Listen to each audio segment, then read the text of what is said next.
Alright, today I'm going to show you how you can take a collection of pictures and turn them into a YouTube video. This would be a great way to present what you've learned. So the first thing that I do is I go to YouTube and I make sure that I am signed in as me. So I'm going to go ahead and upload. And when I hit on the upload button, I have several choices. I could upload a file, or this is what we're going to do over here. We're going to create a photo slideshow. So I'm going to go to create. And then I've got to be able to find my pictures. So I have saved a couple on my desktop. So I'm going to go to Upload Photos and then select. And I've called them something about X. Let's see. Here we go. We're going to start with X is 2. We're going to add that video or that picture in.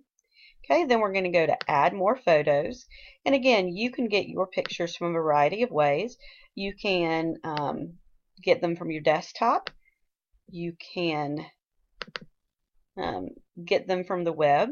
And what I did here is I actually went to Desmos.com, which we've done before, and I just saved some images. And then let's upload one more. And here we go, X is 0. So now we have 3 pictures that we're going to make a video from. Alright, so now I simply click on Next. Alright, now the cool thing is that I can add some music. So let's see if we can find some music that we like. I don't think we want that. Let's try this one. Oh no. How about this one?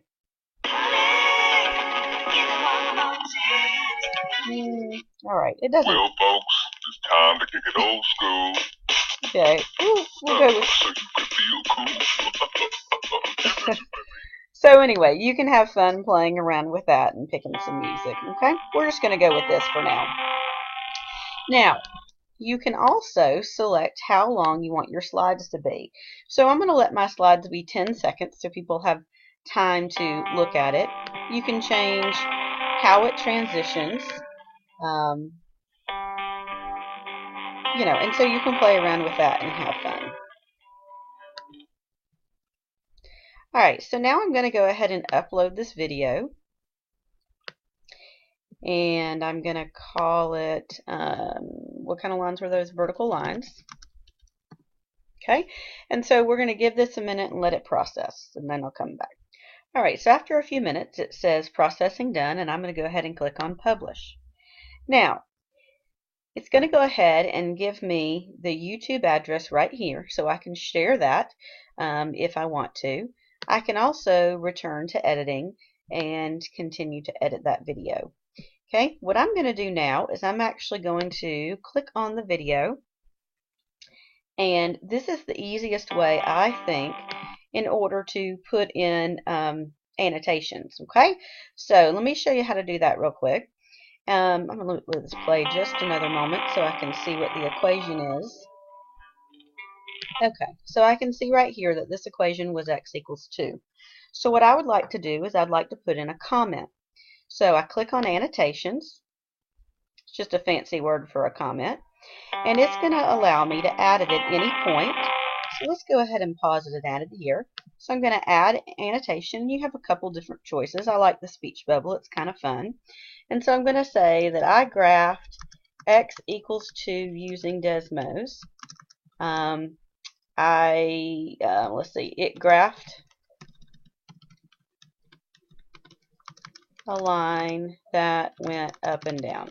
Okay, and so I'm going to choose how long I'm going to play that, and I think I chose 10 seconds for each slide, so I'm going to increase that to about 9. I'm going to let it keep playing. Okay, and you can move this around as well. Okay, and then it's going to go to the next one.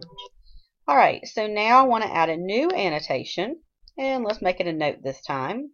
I'm going to move it and make it a little bigger here. And I'm going to say next that I graphed x equals negative 4.5, and noticed it was also a vertical line. And so now I'm going to add that vocabulary that it's not just an up and down line, that it's a vertical line.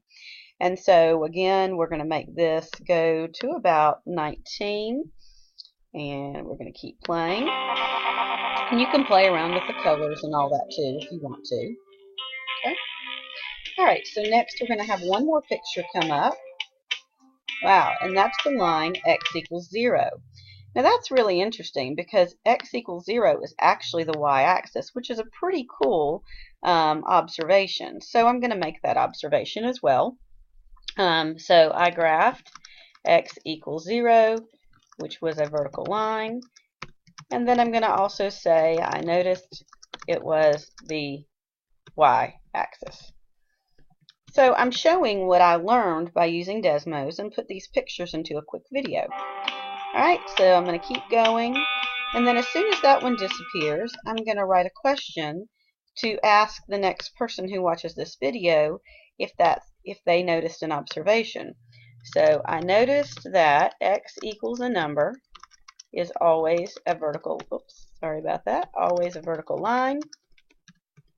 How could we check this? And so now we're going to encourage them to go and check on their own. And there we go. Alright, so now I just click on Apply Changes, and I have made a presentation video to show what I've learned using Desmos about vertical lines. Okay, have fun creating.